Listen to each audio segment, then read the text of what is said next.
En esta mañana quiero iniciar una serie que durante mucho tiempo he querido compartir en iglesias o en algún seminario, y es una serie que he venido tratando de refinar, de llenar con la palabra de Dios, desde luego, una serie en la que Dios me ha hablado de una forma profunda en los últimos 4 o 5 meses, yo diría, y los mensajes que voy a compartir van a ser 5, 6, 7 mensajes, no sé cuánto va a durar la serie, pero creo que el Espíritu Santo ha puesto en mi corazón estos mensajes y creo que es una de las necesidades más grandes que la iglesia cristiana de todo el mundo necesita en esta época en la que por todos lados hemos visto los ataques de Satanás.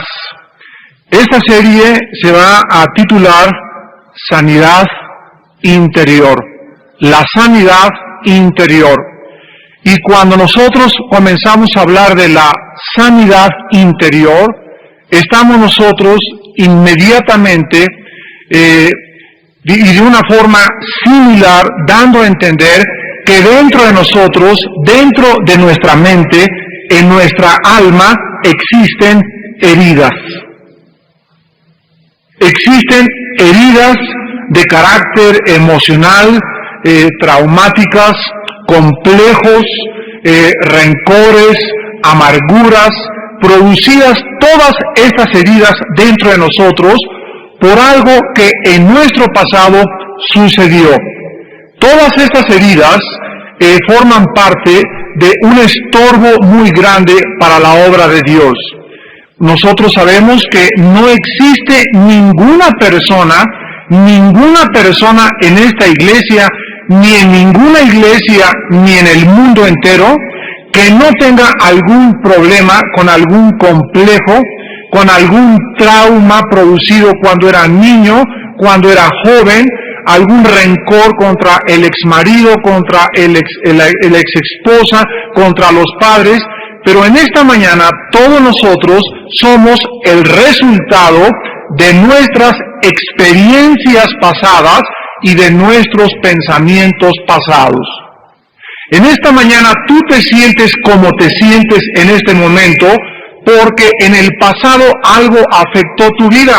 Si tú en esta mañana estás lleno de gozo y llena de gozo y tienes paz con el Señor, simplemente es porque has permitido que el poder del Espíritu Santo, usando la Biblia, haya podido penetrar en tu vida y en tu mente y estés en lo que dice la Biblia, renovando tu manera de pensar. En esta mañana, si tú te sientes triste, si tú te sientes con rencor o con amargura, simplemente es porque el Espíritu de Dios no ha podido penetrar en tu mente, en tu alma, no ha podido llevar esta sanidad interior porque algo en tu vida lo está impidiendo, algo en tu vida está deteniendo el poder de Dios, algo en tu vida está tratando de que no pueda llegar a tu mente la sanidad de Dios. Es muy importante que nosotros comprendamos todos estos principios porque no existe, vuelvo a repetir, ningún cristiano que no haya sido herido emocionalmente o traumado psicológicamente desde su niñez o desde su juventud. Todos los cristianos, pues, estamos en una iglesia, llámese el Cinema Las Torres, o el Cine Apolo, o la Iglesia Bautista Oreb, o la Iglesia Presbiteriana San Pablo. El edificio no tiene nada que ver. Pero los cristianos nos reunimos principalmente para ser sanados, para ser rehabilitados, para poder ser edificados juntos, porque no existe la gracia de Dios manifestada en una persona. No existe pues ninguna iglesia, ningún cristiano que no tenga esta clase de problemas interiores. Necesitamos rehabilitar nuestras vidas, necesitamos cambiar aquí adentro nuestra manera de pensar. ¿Cómo llegamos los cristianos a la iglesia? Los cristianos llegamos a la iglesia, todos son puros ex borrachos, ex drogadictos, ex homosexuales, ex lesbianas, ex iracundos, ex maldicientes, ex divorciados, ex fornicarios, pero no existe dentro de la iglesia cristiana nadie que diga, vengo del tercer cielo. Todos nosotros, al entrar a la iglesia, al recibir a Jesucristo como nuestro Señor y Salvador, comenzamos el proceso de la rehabilitación, de la restauración mental, de la sanidad interior. Unos cristianos tienen 2 años en Cristo y manifiestan salud espiritual, mucho gozo, mucha paz, mucho amor. Otros cristianos tienen 5 años en Jesucristo y siguen con esa cara de amargados, tratando mal a los hermanos, con rencores, con odios, pleitos en el hogar, pleitos en el matrimonio, etcétera, etcétera. O sea, que han retrasado su proceso de restauración y de rehabilitación. Veamos algunos pasajes en la Biblia rápidamente antes de entrar a nuestra primera conferencia en esta mañana, que nos explican de qué forma el Espíritu Santo pone énfasis en que nuestra mente tiene que ser cambiada. Tenemos que cambiar nuestra manera de pensar forzosamente, porque si no cambiamos nuestra manera de pensar y no comenzamos a permitirle a Dios que sane mis traumas de mi niñez, mis heridas que me hizo mi padre cuando tenía 2 años, las heridas que me hizo mi madre, las heridas que me hizo mi maestro, las heridas que me hicieron cuando era joven, las heridas que me hizo mis hijos, las heridas que me hizo mis padres, etcétera, etcétera. Si no nos restauramos y no le damos oportunidad al Espíritu Santo de sanar nuestra vida interior, nunca podremos ser instrumentos poderosos en manos de un Dios que nos dice: límpiense las manos los que llevan los instrumentos de Jehová. Dios tiene que usar un vaso limpio. Dios tiene que usar una mente renovada. Nadie puede ser útil en las manos de un Dios santo mientras en su mente tenga estas cosas que están impidiendo la santidad del Espíritu Santo y mientras en su corazón haya iniquidad. Dice, por ejemplo, en Romanos capítulo 12, versículo 2, un versículo que todos los cristianos se saben de memoria, o por lo menos que deberíamos de saber. La Biblia nos muestra y se nos ordena: no se conformen a este siglo. No permitamos que el mundo nos moldee, es lo que significa en el griego.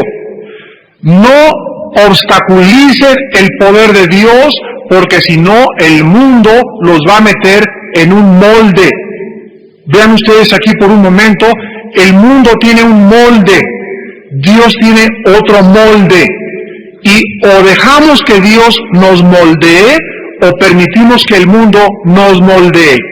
Cuando salimos del mundo, éramos conforme al mundo, seguíamos las modas del mundo, el lenguaje del mundo, las fiestas del mundo, las diversiones del mundo. En cuanto el Espíritu de Dios nos saca de este molde, ahora entramos a otro molde.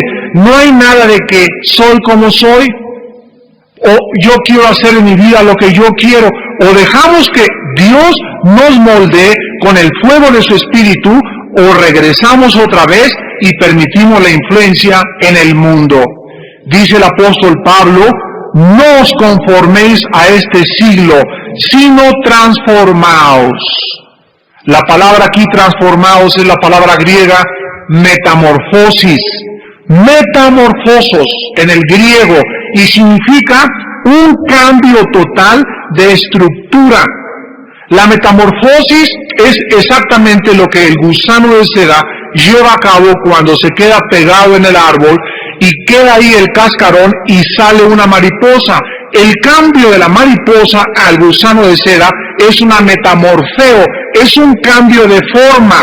metamorfos, cambio de forma. Y la Biblia dice que nosotros debemos de sufrir un cambio interior, y la Biblia nos dice cómo es este cambio: por medio de la renovación de vuestro entendimiento. La mente tiene que ser cambiada. La mayor parte de las personas, como están conscientes de que tienen problemas de conducta o que se portan de una forma anormal, tienen la costumbre de comenzar a visitar a los psicólogos y a los psiquiatras. Si en esta mañana hay algún psiquiatra y algún psicólogo, no quiero ofenderlos, pero simplemente, amigos doctores, les quiero decir que el problema no está en la mente, el problema es más profundo que en la mente. No es la psique, el problema es espiritual. Cuando un psiquiatra o un psicólogo quiere ayudar a una persona a cambiar su mente, siempre la pregunta es la siguiente: ¿qué terapia va a usar? ¿Qué te va a dar a leer? Te va a dar a leer a Jean-Paul Sartre, te va a enseñar el existencialismo, o te va a mandar a un viaje por las Bahamas para que se te olviden los traumas y el complejo de culpa que tienes del aborto y del niño que mataste cuando tenías 15 años de edad.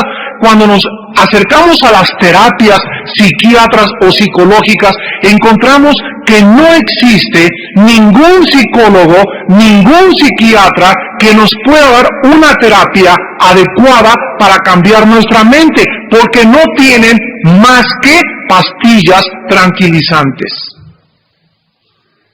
No se puede manejar a una persona bajo la neurosis o bajo la paranoia más que a través de tranquilizantes. Sin embargo, la Biblia nos dice que solo el Espíritu Santo y la palabra de Dios tienen el poder de cambiar nuestra manera de pensar.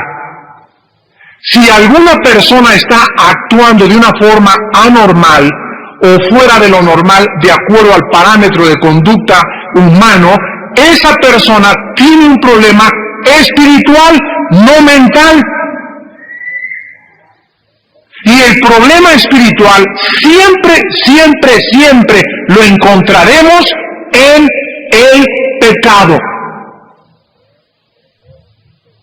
Cuando nosotros estamos en la consejería con los matrimonios o con alguna persona o con algún joven, siempre la pregunta que nosotros, los pastores o los guías espirituales, deberíamos hacer es inmediatamente: hermano en Cristo o hermana en Jesús o matrimonio fulano de tal, ¿cómo está tu comunión con Dios?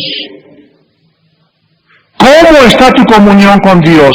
Y ahí encontramos casi el 95% de los casos que el problema está en que dejaron de orar, dejaron de leer la Biblia, tienen 3 o 4 días que no tienen ningún estudio bíblico, tienen semanas que no estudian la palabra de Dios, tienen semanas que no hacen un altar familiar, tienen semanas que tienen esto, y encontramos la mayor parte de las veces, repito, que el problema estriba en su falta de comunión con Dios. Hermanos en Jesús, ¿saben ustedes que Jesucristo dijo: vengan a mí los que están trabajados y cargados? ¿Y saben ustedes qué quería decir Jesucristo? Y Jesucristo vino a un mundo donde la humanidad está cargada y trabajada. Todos nosotros estábamos tan cargados con el pecado, con tantos problemas, con la casa, con el trabajo, con los chismes, con las demandas, con esto y con aquello, y estábamos agotados emocional y físicamente y mentalmente, y por eso recurríamos a los tranquilizantes, al alcohol, por eso teníamos úlceras, por eso teníamos problemas cardiovasculares, porque todo el trajín, la angustia de las cosas que nos rodean influye en nuestra paz interior. Y Jesús dice: vengan a mí, no dice vayan a los ecuaniles, no dice vayan a los psiquiatras, no dice vayan, vengan a mí, dice Cristo, y encontrarán, escucha lo que dice Cristo, encontrarás descanso, paz, tranquilidad, sosiego en la persona del Hijo de Dios. Es Cristo la respuesta a cualquier problema de nuestra vida. Es la persona de Jesús la que tiene el poder en el cielo y en la tierra. Es la vida resucitada de Jesucristo lo único que puede cambiar nuestra vida interior. Pero como tú dices, ¿pero dónde está Cristo pues para que lo agarre y entre a mi vida y me haga esto y el otro? Hermanos, en Jesús tenemos la Biblia.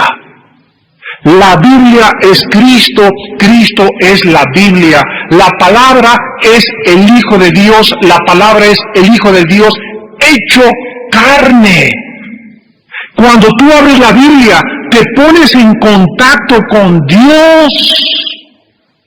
Es Dios el que te está hablando, es Dios el que te está dirigiendo, es Dios el que te está fortaleciendo. Jesús dijo, mis palabras no son las palabras del libro de Shakespeare o de Oscar Wilde o de una obra de literatura. No, la Biblia tiene un poder.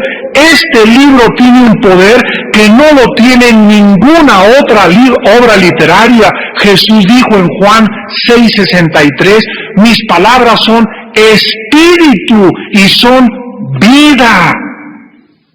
¿Qué significa esto?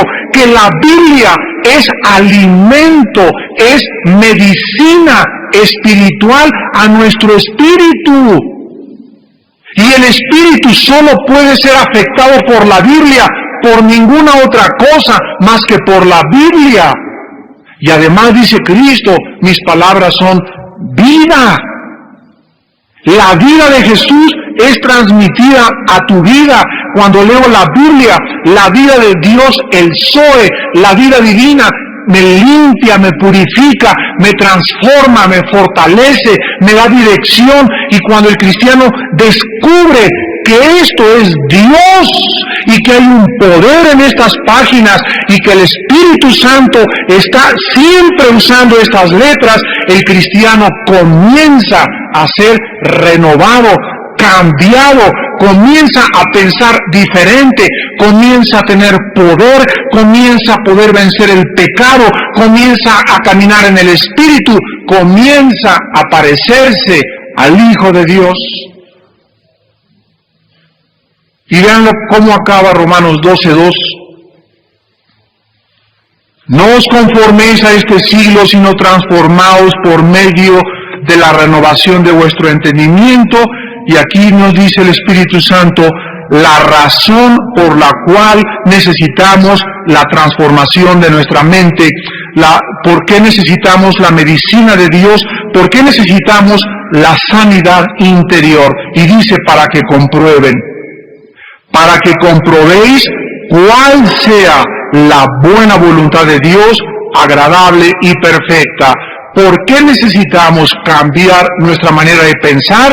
Porque dice la Biblia que si no cambiamos nuestra manera de pensar, si no nos renovamos, si no memorizamos la Biblia, si no la meditamos, si no tenemos comunión con Dios en su palabra, nunca sabrás qué quiere Dios para tu vida. La única forma de comprobar la voluntad de Dios es poniéndonos en contacto con Dios en su palabra.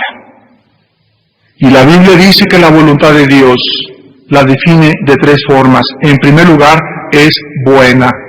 ¿Sabes algo?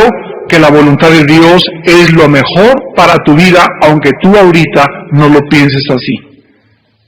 La voluntad de Dios es, en segundo lugar, dice ahí, agradable. O sea, no te va a hacer daño. Cuando tú vas al dentista y eras niño, nos jalaban los papás y vamos porque me va a doler, y el dentista, y hasta tenías ganas de matar al dentista, y hasta unos hasta amargados están contra su dentista de cuando eran niños, sin darse cuenta que el dentista, al sacarles esa cosa podrida, les estaba haciendo un favor. Y es cierto que el proceso de la cirugía duele, pero el dentista no te saca el diente para destruirte, sino para que mantengas tu salud. Y la disciplina de Dios a nuestra vida no es para destrucción, es para edificación, y aunque al momento nos parezca algo difícil y algo doloroso, después produce frutos apacibles de justicia en los que en ella han sido ejercitados. Por eso, hijo mío, dice Hebreos 12, no menosprecies la disciplina de Dios, ni te enojes cuando Dios te azota, porque es símbolo nada más del amor divino en nuestras vidas. Y muchas veces Dios, dice la Biblia, nos va a podar. ¿Ustedes conocen de jardinería? Bueno, los que conozcan, ustedes saben que cuando un rosal está dando muchas rosas, llega el jardinero y le corta más abajo del tallo para que dé más fruto. Dijo Cristo en Juan 15, muchos cristianos dan fruto, pero Dios no quiere que demos fruto, Dios quiere que demos mucho fruto. Y cuando comienzas a dar fruto, no te conformes y digas, ya estoy satisfecho con eso. No, Dios quiere que demos mucho fruto, y viene la poda, y la poda siempre es dolorosa. Pero el propósito de Dios siempre es para edificación. El que no escatimó a su Hijo por nosotros, sino que lo dio por nosotros en la cruz, ¿cómo no nos dará todas las cosas si nosotros se la pedimos? Vean ustedes también el libro de los Efesios capítulo 4, y con todos estos pasajes estamos sentando las bases de nuestra serie La Sanidad Interior. Todos estos pasajes que les estoy mostrando están relacionados con el cambio de la estructura mental en el cristiano, a través del poder de la palabra de Dios mediante el Espíritu Santo. Dice Efesios 4, 17 al 24. Efesios 4, del 17 en adelante. Esto pues digo y requiero en el Señor, que ya no andéis como los otros gentiles que andan en la vanidad de su qué. ¿Cómo describe la Biblia la mente de los no cristianos? ¿Cómo? La describe que andan. Aquí la palabra andar es la palabra griega peripateu, y significa normar la conducta. Las personas que no son cristianas, dice la Biblia, la norma de su conducta, la forma como piensan es hueca, fútil, superficial, sin ningún valor eterno. Nada más piensan en el adulterio, en la fornicación, en cuánto dinero van a hacer, en la prosperidad de su compañía, en el abrigo de pieles que se compraron, en el carro 300 Nissan que se acaban de comprar, en cuánto van a hacer esto, y toda la conversación de ellos es totalmente hueca, vacía. Yo les contaba hace algún tiempo en algún seminario de jóvenes, que me acuerdo que iba en un vuelo a Los Ángeles, y ahí íbamos como a 3,000 metros de altura en el avión, y la persona que estaba enfrente de mí estaba junto a su esposa y otro amigo, y estaban durante 45 minutos platicando de esto. Y le decía él a su esposa, qué martini tan bonito y tan transparente, mira la aceituna cómo flota. ¿No te parece que es maravilloso esta copa, y en este momento comenzar a transformar nuestro corazón y comenzar a sentir algo que nos transforma? Y de veras, mi vida, cuando tomo un martini, siento que te quiero dar un beso. Y el que estaba junto le estaba diciendo, es que es mejor que el martini, el whisky. Compadre, ¿no has probado el whisky Cheverny? ¿O no has probado? Y durante 45 minutos yo pensaba, ¿qué pasaría si cayera el avión y estuvieran delante del juicio de Dios y Dios les dijera, ¿en qué pensaron los últimos 45 minutos? Y a veces yo pensaba, cuando yo volaba en los aviones y tenía yo poco de ser cristiano, que me daba, a veces, y lo confieso, me daba vergüenza. Me subía al avión con la Biblia y la traía en una maleta y como que la sacaba así sin que nadie la viera, y me abría así el saco y la comenzaba a abrir, y cuando me di cuenta qué van en la conversación de los seres humanos, ya no me dio pena, y entro así en el avión con la palabra y pongo mi mesita y abro la Biblia, que la veo, y siempre pasarán gentes que se acercan y, ¿es la Biblia? Sí, ¿qué? Oigan, si la persona de junto al avión también le dice a la azafata, ¿no tiene el Playboy? Hay gente que pide el Playboy en el avión. ¿Por qué yo como hijo de Dios no voy a leer el libro más maravilloso que Dios nos dejó? Pero la mente de la gente es vana, superficial, hueca. Para la oreja en un Vips. Abre tus oídos en el vapor, en tu club, de lo que hablan los hombres o las mujeres. Júntate en zambos con un grupo de muchachas o de muchachos o de parejas y escucha su conversación. La Biblia dice que es vana, vacía, hueca. ¿Por qué? Porque dice Romanos que los que son de la carne piensan en las cosas de la carne. Y el ocuparse de la carne es muerte. El ocuparse del Espíritu es vida y es paz. Ahí está la diferencia. Lo primero que es afectado en la vida cristiana, lo primero que es afectado es la mente. Comenzamos a pensar ya no en cosas vanas y superfluas. Ya vamos a Vips y comenzamos a hablar de Romanos, de Efesios, de qué pasó en la iglesia, de cuál fue el sermón, del estudio bíblico. El cristiano comienza en su mente a pensar de una forma diferente, porque comienza el cristiano a ser afectado por el Espíritu de Dios. Ahora vean ustedes también en el Salmo 23, finalmente, en el Salmo 23, que todos nos lo sabemos de memoria, en todos los funerales en el mundo lo recitan, lo leen tanto musulmanes como cristianos, como católicos, como protestantes. Y el Salmo 23 es uno de los salmos que invoca a Dios como no solamente el pastor, sino que el Salmo 23 retrata a los cristianos como ovejas inmensamente necesitados, profundamente con la necesidad y la dependencia de Dios, y nos retrata como los seres más frágiles, como los seres más delicados, como personas de barro. ¿Y por qué sabemos esto? Porque el Espíritu Santo escogió a los animales más tontos, más ciegos y más indefensos como los animales de Dios, las ovejas.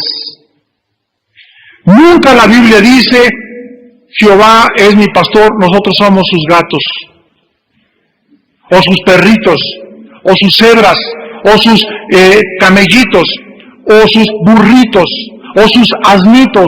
Siempre la Biblia nos dice, desde Juan capítulo 10, no dice mi manada, dice mis ovejas.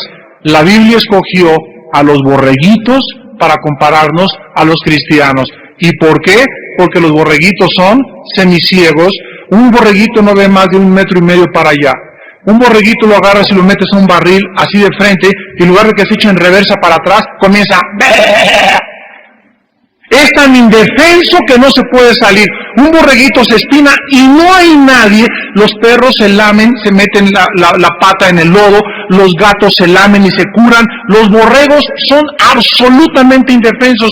Nunca verás en ninguna parte del mundo un borrego sin un pastor. Cualquier grupo de borregos que tú tengas o veas ahí en la carretera Cuernavaca, la vieja o la nueva, o en cualquier parte del mundo, siempre encontrarás que las ovejas fueron diseñadas por Dios para vivir en rebaño y con un pastor. Jehová es mi pastor, dice el Salmo 23, nada me faltará. En lugares de delicados pastos me hará trabajar. No dice eso, ¿verdad? ¿Cuántos de nosotros creemos que nada más trabajo y trabajo y trabajo y trabajo? ¡Qué grande error! El cristiano necesita descansar. Y una de las formas en descansar es al oír la palabra de Dios. Vienen ustedes el domingo y oyen la palabra de Dios. Y la palabra de Dios es como una espada que entra, redarguye, te alimenta, te consuela, fortalece tu esperanza, te da dirección. y comienzas a descansar y aprendes que las ovejas también no son solamente es puro comer y comer y comer pasto, las ovejas necesitan descansar. Y dice más adelante, en lugares de delicados pastos me hará descansar, junto a aguas de reposo me pastoreará, confortará mi alma, me guiará por sendas de justicia por amor de su nombre. La palabra clave aquí en este salmo es el versículo 3, confortará mi alma. La palabra en el hebreo significa restaurar. Restaurar. El espíritu es hecho nueva criatura. Cristo no viene a tu vida a parcharte, Cristo viene a crear una nueva persona dentro de ti. Viene a ponernos a su espíritu entre nosotros, pero el alma,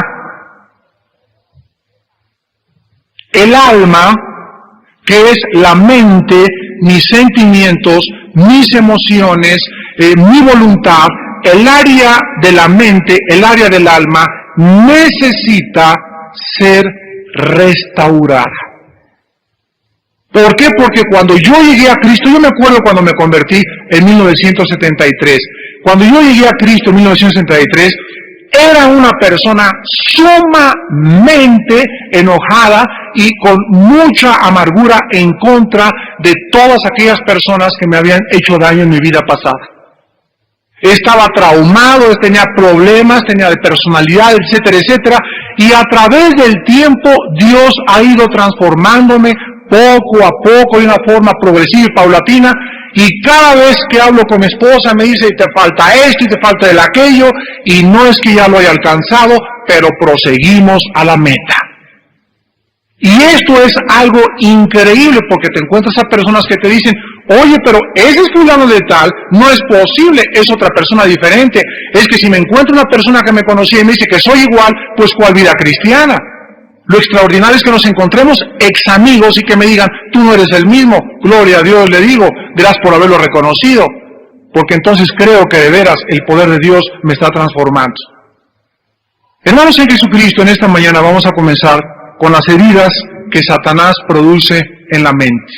Las heridas que Satanás produce en la mente y las cuales muchos de nosotros aún llevamos y necesitan la sanidad del poder de la palabra y del Espíritu Santo.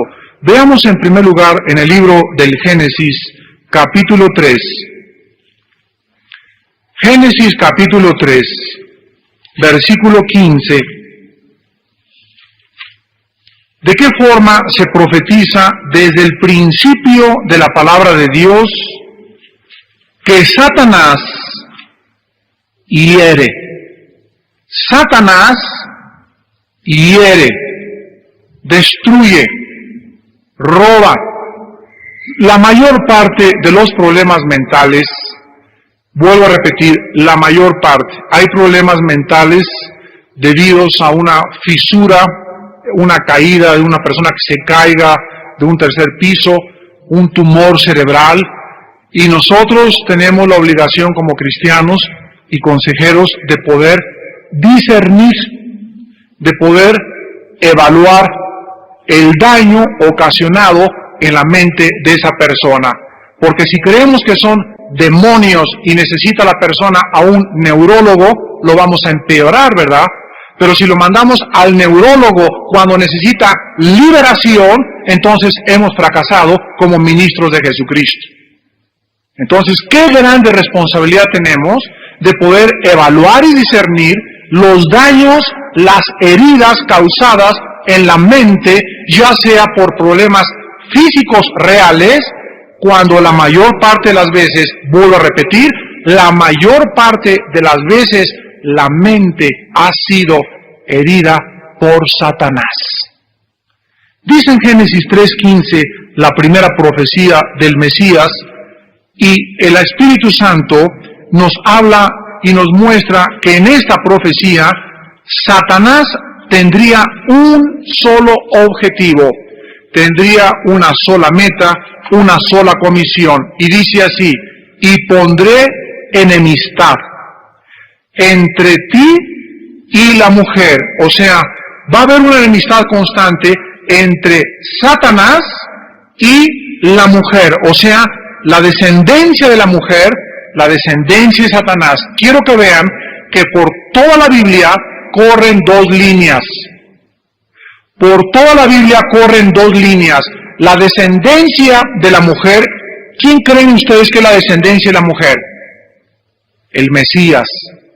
Y por eso las genealogías en la Biblia, por eso encuentran en la Biblia, Marta, mamá de Paquita, Paquita, mamá de Tiburcia, Tiburcia, mamá de Filomena, Filomeno, padre de Epafrodito, Epafrodito, padre de esto. Y yo me acuerdo cuando leía las genealogías, ¿y a mí qué me sirve que fulano de tal, papá de este, papá y papá y papá y papá y papá?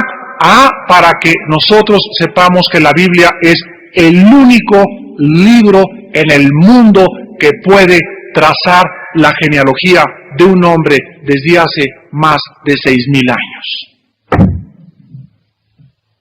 ¿Tú te acuerdas quién fue tu tatarabuelo? Yo tengo un tío que ya murió, mi tío Juan, llevaba toda la cuestión heráldica de la familia Alducin y la trazó, creo que hasta 1400, ya no pudo irse más para atrás. Hasta ahí llegó nada más. Y por eso hay los famosos escudos heráldicos de las familias Pompidou y Richelieu. Casi no hay de la familia García ni Pérez, ¿verdad? Pero cuando estamos en Cristo ya no nos importa la cosa heráldica de la familia. Pero es increíble que cuando venimos a la Biblia se pueda trazar desde hace 2000 años para atrás toda la genealogía de Cristo, para que nosotros sepamos que Jesucristo, cuando vino al mundo, era el Mesías de acuerdo a su genealogía. Entonces, por toda la Biblia se profetiza que vendría una genealogía, y de esa genealogía, de Abraham, de Moisés, de David, etcétera, etcétera, tendría que venir el Mesías, pero dice que vendría otra línea satánica, diabólica, y dice así: y entre tu simiente, o sea, la semilla de Satanás y la semilla de la mujer. Y dice, esta te herirá en la cabeza y tú le herirás en el calcañar. O sea, la descendencia de la mujer heriría a Satanás en la cabeza, le daría el golpe mortal. La descendencia de la mujer triunfaría, la descendencia de Satanás solamente haría tropezar al Mesías. La palabra le herirás en el calcañar es el tobillo. Y ustedes conocen dentro de la mitología griega el famoso talón de Aquiles, de ese gran corredor de la mitología griega, que en el momento que descubrieron que eso era su punto frágil, le dispararon una flecha y en ese momento él perdió la batalla. Entonces, Satanás o la semilla de Satanás trataría de obstaculizar, de impedir, nunca de matar, porque las puertas del infierno no prevalecerán contra la iglesia. Se profetiza que Satanás trataría de impedir que el Mesías naciera, perseguiría a la línea de la mujer, hasta ahorita lo sigo haciendo, y después, cuando el Mesías muriera en la cruz, Satanás se enojaría, se irritaría, desataría todo su odio y toda su perversidad y todo su coraje en contra de la descendencia de la mujer, que somos nosotros los cristianos. El Satanás no odia al teporocho que está en la esquina, ni a tu padre, ni al narcotraficante de drogas, ni a la mujer adúltera. Satanás odia. Y estoy hablando de un odio homicida, de un odio calumniador, de un odio que solamente puede ser descrito por Jesucristo con las palabras: Él vino para destruirlos, Él quiere destruirlos, Él quiere hacer que ustedes no lleguen a la meta, Él quiere afectar su mente. Y comparémoslo con Apocalipsis capítulo 2. Y en Apocalipsis capítulo 2 encontramos que aquí ya el Mesías ya murió, desde luego, pero encontramos una mujer, y el dragón. Es una grave equivocación decir que la mujer es la iglesia o que es la Virgen. La mujer es Israel, de acuerdo a otras profecías de la palabra de Dios. Y aquí se nos muestra que Satanás, vean ustedes el versículo 4, adelante el capítulo 12 Apocalipsis, el versículo 4, y su cola arrastraba la tercera parte de las estrellas del cielo. Aquí está hablando de Satanás, y las arrojó sobre la tierra, o sea, la tercera parte de los demonios están en la tierra, y el dragón, o sea, Satanás, se paró frente a la mujer que estaba para dar a luz, o sea, frente a Israel, y dice así, a fin de devorar a su hijo tan pronto como naciese, y ella dio a luz un hijo varón que regirá con vara de hierro a todas las naciones, y su hijo fue arrebatado para Dios y para su trono. Hermanos, en Jesucristo, lo primero que encontramos nosotros es lo siguiente, que Satanás ha tratado desde el principio de comenzar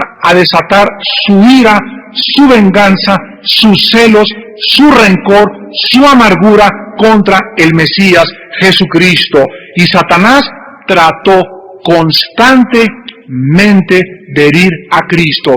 ¿Cuál fue el primer ataque satánico en contra de Cristo? Cuando nació Moisés en Éxodo 1 y capítulo 2. ¿Qué pasó cuando las mujeres judías comenzaron a ser muy fértiles y comenzaron a tener niños hebreos al por mayor?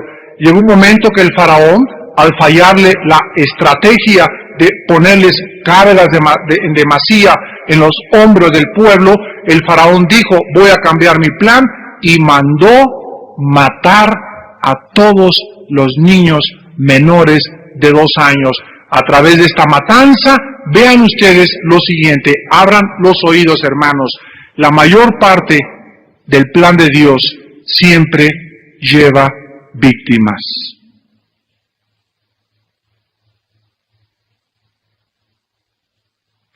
Las víctimas no pueden de ninguna manera ser exentas del programa de Dios. Cuando cae una bomba en Irak, mueren siempre muchos inocentes. ¿Podemos nosotros culpar a Dios de eso? No. El pecado en el planeta Tierra involucra víctimas y tropiezos de gente inocente siempre, siempre, siempre.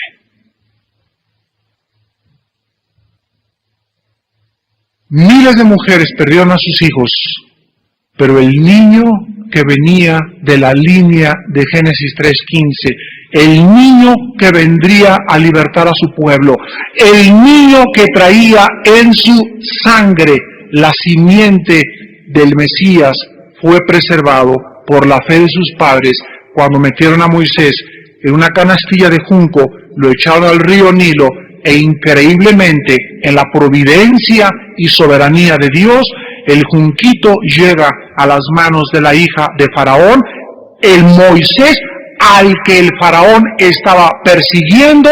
Paradoja de paradojas, es criado en el palacio del hombre que más lo odiaba. Esos son los caminos del Señor. Y vemos pues nosotros también cuando nace Jesucristo, porque dice Apocalipsis que cuando Satanás vio que iban a ser el Mesías, se paró enfrente de la mujer. ¿Quién fue el segundo que desencadenó la matanza en contra del Mesías? El rey Herodes. Vayamos al libro de Mateo capítulo 2. Mateo capítulo 2. Y veamos este odio satánico en contra del Mesías. Y los demás estudios veremos que este odio se ha vuelto contra nosotros ya, porque ahorita ya el diablo no le puede hacer nada a Cristo. Ya está el Señor sentado allá, ya nomás le hace así al diablo, ¿verdad? Nomás le hace así y así, ¿verdad? La victoria es de Jesucristo y nosotros. Nada más que el problema está que nosotros no hemos usado esta victoria en el poder del Espíritu Santo. Y por eso la iglesia está siendo un cuerpo de cristianos derrotados, malhumorados, rencorosos, amargados, porque no han descubierto que nuestra lucha no es entre nosotros, nuestra lucha es contra huestes espirituales de maldad. Y cuando el cristiano no vea ya a su hermano como su enemigo, sino como aquel que está siendo usado por el enemigo, el cristiano comenzará a ganar con una vida de oración. Dice en Mateo capítulo 2, versículos del 13 en adelante: después que partieron ellos, Mateo 2, 13, he aquí un ángel del Señor apareció en sueños a José y dijo: levántate y toma al niño y a su madre, y huye a Egipto, y permanece allá hasta que yo te diga, porque acontecerá que Herodes buscará al niño para matarlo. ¿Herodes conocía al niño? Entonces, fíjense ustedes lo que nos dice este pasaje. Lo que nos dice este pasaje es lo siguiente, que Satanás no conoce lo que pensamos. Si Satanás supiera lo que pensamos, hubiera usado a Herodes para matar al niño. Pero como Herodes no sabía quién era el niño, mandó a matar a todos los niños menores de 12 años. Satanás sabe o se imagina lo que hay en tu mente por tus gestos, por tu mirada, por tus actitudes, pero él no puede conocer nuestra mente, no puede leer nuestra mente. Vuelvo a repetirlo, si así fuera, hubiera usado a Herodes y el niño de Dios, el Mesías del mundo, no hubiera nacido. Entonces dice la Biblia en el versículo 15, y estuvo allá hasta la muerte de Herodes, para que se cumpliese lo que dijo el Señor por medio del profeta cuando dijo: de Egipto llamé a mi hijo. Y dice el versículo 16, Herodes, entonces cuando se vio burlado por los magos, se enojó mucho y mandó matar a todos los niños menores de 2 años que había en Belén y en todos sus alrededores, conforme al tiempo que había inquirido en los magos.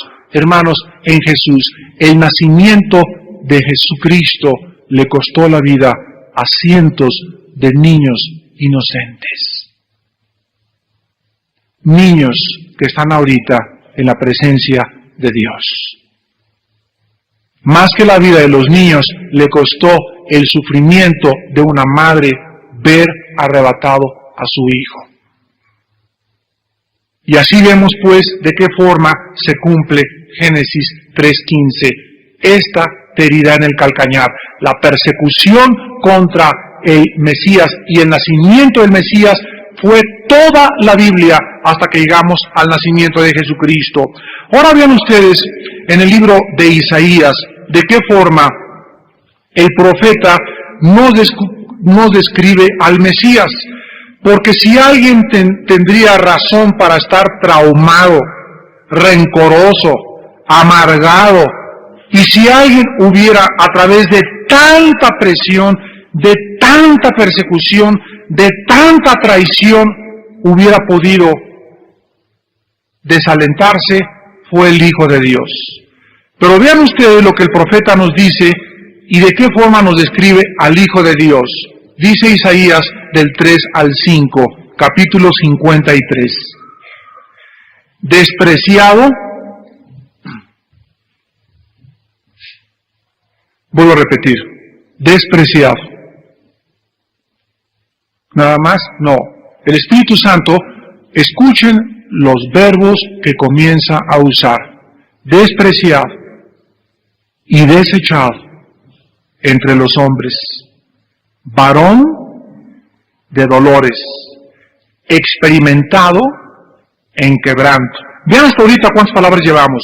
Despreciado, desechado, dolor, quebrantado. Y como que escondimos de él el rostro fue,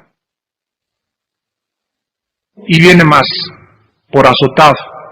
Ahí está la palabra de Génesis 3:15, por herido. El Hijo de Dios ha sido el ser humano más profundamente herido de cuantos seres humanos han nacido en esta tierra. herido de Dios y abatido. Mas Él, y aquí dice, ¿por qué fue herido? Herido fue por nuestras rebeliones, no por nada que Él haya hecho por nosotros. Su desprecio, su desecho, su persecución, la traición contra su vida, los golpes, los clavos en las manos, los azotes del látigo romano, las espinas en su cabeza, cuando le rompieron la nariz, cuando le rompieron las orejas, la sangre que salía de la cruz, su cuerpo pegado a la cruz del Calvario, su espalda deshecha en sus tejidos subcutáneos, y todo, desde que nació hasta que murió, lo hizo por nosotros. Y nosotros estamos, ¿me las vas a pagar? Y nosotros estamos, ¡ay, me dolió mucho lo que me hicieron! Dice la Biblia en Hebreos, aún no hemos sufrido hasta la sangre. ¿De qué estamos hechos? ¿De mantequilla? ¿O de jalea McCormick? ¿O estamos hechos de un espíritu entre nosotros que nos dice, mi espíritu es un espíritu de valor, de poder, de dominio propio, es un espíritu que les dice, levántense y peleen, estamos en guerra espiritual? Comparémonos con el Hijo de Dios. Muchos de nosotros sufrimos por nuestros pecados, porque nosotros hemos desencadenado muchas de las cosas por las cuales pasamos, pero el Hijo de Dios no hizo nada, ni maldijo a nadie, ni hizo ningún daño, y lo hizo todo por nosotros. ¿En dónde está el carácter cristiano? ¿En dónde está ese carácter que dice la Biblia?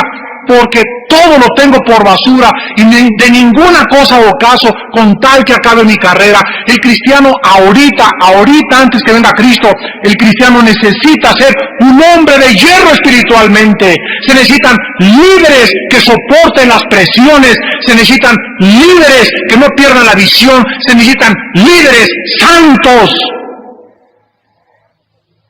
Si no, no vamos a llegar. Se necesita hombres que estén de pie, con convicciones profundas en su espíritu, de saber que Jesús pelea por nosotros, que Él está sentado y que tenemos que aprender, hermanos, tenemos que aprender a combatir las huestes espirituales del maldad, y tenemos que aprender en esta serie a sanar nuestras heridas. Un soldado que está en el suelo, me duele, mi lele, ay, no tengo mertiolate. Yo he visto películas donde ha habido soldados que llegan así, me acuerdo en una película que vi, La Guerra Civil, muy buena, que acaban de hacer, por cierto, ahorita, entre el norte y el sur en Estados Unidos, que llegaban así los del sur con las bayonetotas grandotas así en los rifles, y llegaban contra los soldados, y ¡pam!, les enterraban toda la lanza así en una pierna, y era para que, mi lele, y se paraban los soldados, y así cojeando agarraban el fusil, y pum, y seguían disparando. Yo decía, ¿por qué no somos iguales los soldados cristianos? ¿Por qué somos tan fácilmente un rozoncito de una bala, mi lele? Una heridita, una curita, y hasta que no le traigan la curita al hermano, y hasta que no se reponga, no sigue peleando el hermano. ¿De qué estamos hechos entonces? Se necesita un valor sobrenatural, y nada más el Espíritu Santo nos los puede dar. Satanás hirió desde que nació Jesucristo. Jesús fue un ser humano que desde nació, dice el versículo 3, desde que nació fue despreciado. Cuando su madre, la Virgen María, andaba con José en el burro buscando y tocando las puertas, ábrame por favor, ya mi esposa ya tiene los dolores de parto, ya mi esposa, no nos importa, no había compasión en los tiempos de Cristo, no había misericordia, no me importa que tu esposa muera, vaya, aquí no hay lugar en el mesón, vais a buscar otro lado. Y ahí tocaron el Holiday Inn, y tocaron el Camino Real, y en el María Isabel, y en todos los mesones, y en todos los hoteles, y todas las puertas estaban cerradas, desde que el Mesías, desde que Jesucristo, desde que nuestro Salvador vino al mundo, fue despreciado. ¿Y en dónde encontró lugar Jesucristo? En un pobre pesebre de Belén, de la aldea de Belén. en medio de los pastorcitos, en medio de la paja. Ahí desde que nació Jesucristo, Él venía al mundo y antes de nacer, mis hermanos, era despreciado entre nosotros. Creció Jesucristo y fue menospreciado. Su propia familia lo comenzó a perseguir. Vecinos en Galilea le despreciaron desde su juventud, aun cuando nadie sabía que él era el Mesías y trabajaba haciendo sillas como carpintero con su padre. La Biblia dice que muchas veces tuvo que regresarse al sur de la Palestina porque no creían los propios vecinos que le vieron crecer que él era el Mesías. Después fue acusado y fue calumniado falsamente por sus enemigos. Lo comenzaron a acosar y hasta le dijeron, fíjense nada más, le dijeron que estaba endemoniado. Le dijeron que tenía a Belcebú y que por el poder de Satanás sacaba a los demonios. Le dijeron que comía con los pecadores. Le dijeron que esto y que el otro. Y todas las acusaciones que iban contra el Mesías eran provocadas para herirlo, para amargarlo, para que Satanás le decía a Dios, a ver, vamos a ver si es cierto que las vamos a levantar una descarga de calumnias y acusaciones, a ver si las aguanta. Todo tenía un propósito, impedir que el Mesías nos salvara. Y encontramos que Jesucristo fue, desde que comenzó su ministerio, Jesucristo fue acosado, presionado, y no lo soltaban, y tenían envidia, y tenían celos, y planeaban matarle, hasta que por fin Dios le dio su gusto, y levantaron al Hijo de Dios en la cruz del Calvario, y ahí en la cruz del Calvario, a ver, bájate, si eres el Hijo de Dios, hasta ahí como toros de Basán, dice el Salmo 22, como perros rabiosos, estaban descargando su ira, su rencor, su envidia, sus celos en contra de él. Ese hombre que nunca había hecho nada, contra él descargaban, ¿qué cosas? Sus heridas emocionales. Y Cristo absorbía todas nuestras heridas, y todos nuestros rencores, y toda nuestra amargura. Él que era santo, lo llevaba todo totalmente sobre su cuerpo, para que nosotros, por sus heridas, fuésemos sanados. Jesucristo también fue odiado al grado de asesinarle. Despertó celos, despertó mucha envidia de sus enemigos, fue traicionado por su mejor amigo. Judas Iscariote estaba tan perfectamente camuflajeado, Judas Iscariote estaba tan perfectamente bien disfrazado, que durante los 3 años que este hombre, Judas, caminó con los discípulos, ninguno de los discípulos ni siquiera por acá les pasó que ese hombre era el traidor. Estaba tan perfectamente bien disfrazado que en la última cena Jesús les da una clave para que sepan quién es el traidor. Y dice Jesús, el que moje conmigo el pan. Y llega Judas y lo moja. Y aún así los discípulos no se imaginaron que él era el traidor. Traicionado por un hombre que discipuló, que alimentó y que amó, y al final se volvió en contra de él. Y finalmente, en la cruz del Calvario, Jesucristo es abandonado poco a poco, y vean ustedes de qué forma sus seguidores le comienzan a dejar. En el huerto de Getsemaní les dice Cristo, les suplico que por favor oren conmigo solamente 1 hora. 3 veces se los dijo, las 3 veces. Jesucristo les dijo, por favor, oren conmigo. Y Jesucristo les dijo, finalmente, Marcos 14:38, orad y velad, para que no caigáis en la tentación. El espíritu está presto, pero la carne es débil. Esto nos muestra que en el momento de la prueba, en el momento de nuestra tentación, necesitamos velar y orar. Ellos no velaron y no oraron. ¿Y qué pasó? Bueno, llegaron los soldados y pues habían visto que Jesucristo había levantado a Lázaro de los muertos, y habían visto muchas cosas, y cuando llegan los soldados, ¿quién es el Hijo de Dios? Pues dice Jesucristo, yo soy, y se van todos para atrás. Con la pura palabra, yo soy, se fueron para atrás todos los soldados y se cayeron. Imagínense a Pedro, que era un bravucón de primera, colérico en su temperamento. ¡Ah, ya ven lo que no! Ahora sí, éntrenle a ver si con la pura palabra, mi Señor. Y en ese momento se levantan todos los soldados, sacuden el polvo y se acercan a Jesucristo. ¿Quién es Jesús? Yo soy. Y Jesús hace esto y entrega sus manos. Y en ese momento los discípulos se desconciertan y se comienzan a preguntar, ¿pero cómo que entrega las manos? Oye, Señor Jesús, pero si tú le dijiste al viento, cálmate, y se calmó, y al mar, aplácate, y se aplacó, ¿no puedes ahorita aventarlos otra vez? No entendían la mente de Dios. Y Pedro, en la carne, saca la espada y avienta el primer espadazo y le corta la oreja a uno de los soldados romanos. Jesucristo agarra la oreja y se la pega en su lugar, y los discípulos, al darse cuenta, al no entender el plan de Dios, le comienzan a abandonar. Fíjense ustedes el peligro de no conocer los caminos de Dios. Cuando un cristiano no conoce cómo actúa Dios, el cristiano comienza a alejarse de Dios. Entonces le comenzaron a seguir de lejos. Cuando vino la hora y estaban a las 5 de la mañana en una de las casas, los soldados romanos en el fuego, con Jesús ya amarrado y ya prisionero de ellos, ya comenzaban a golpearle. Se acerca un criado y dice, ¿tú venías con él? Pedro dice, no es cierto, yo ni le conozco. Fíjense nada más, aquel que había dicho, Señor, nunca te abandonaré.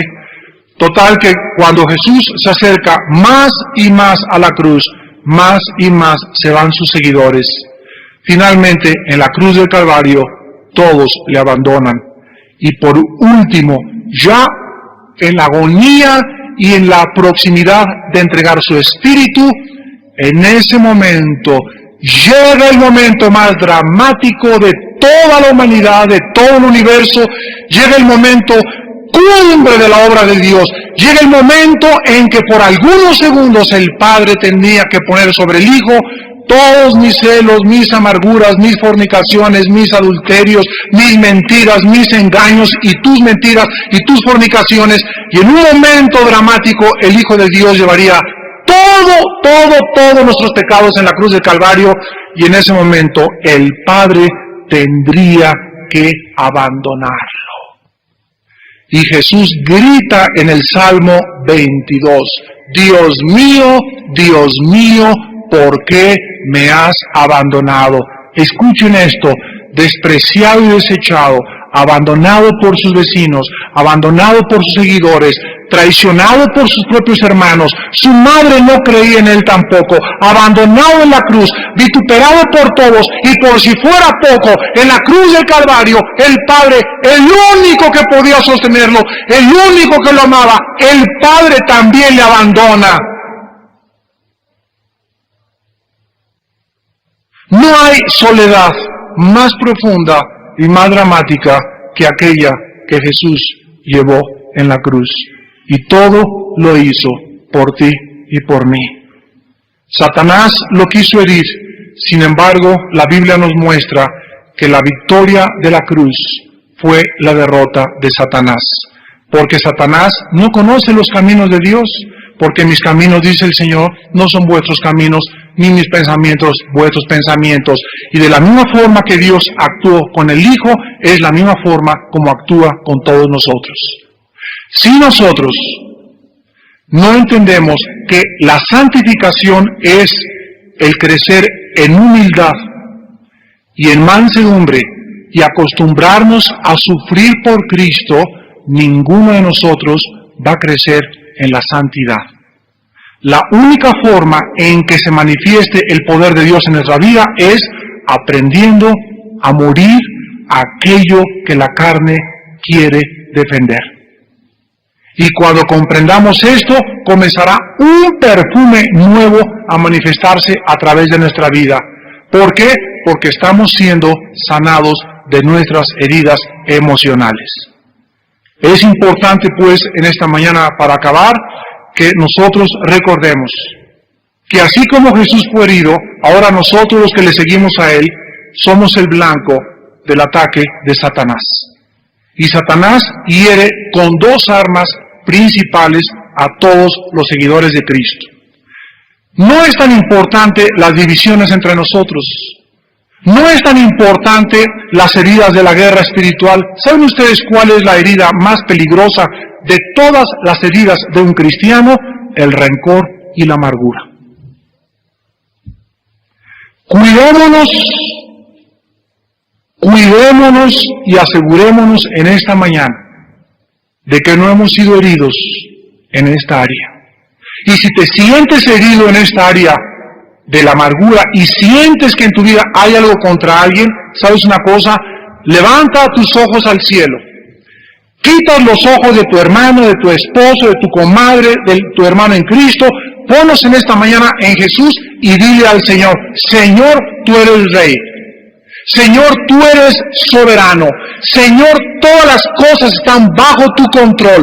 Padre Santo, bendigo a fulano, y bendigo a sutano, y bendigo a mi hermano, y a mi compadre, y a mi ex esposo, y a mi hermano cristiano, y a mi ex pastor. Los bendigo a todos, Padre, y te pido que me des en esta mañana tu sanidad, tu perdón, porque no quiero detener mi crecimiento. Quiero vivir para ti, y quiero recordar a aquel que fue despreciado y desechado, azotado y herido, y lo hizo por mí. ¿Es mucho acaso lo que nos pide Dios? De ninguna manera, pero esta es la forma de comenzar a ser sanados interiormente, al permitirle al Espíritu Santo, a través de la Biblia y de una actitud de perdón total, poder seguir caminando a la meta del supremo llamamiento en Cristo Jesús. Despidámonos en oración. Te damos gracias, Señor, en esta mañana por tu palabra. Y porque nos recuerdas que necesitamos sanidad interior.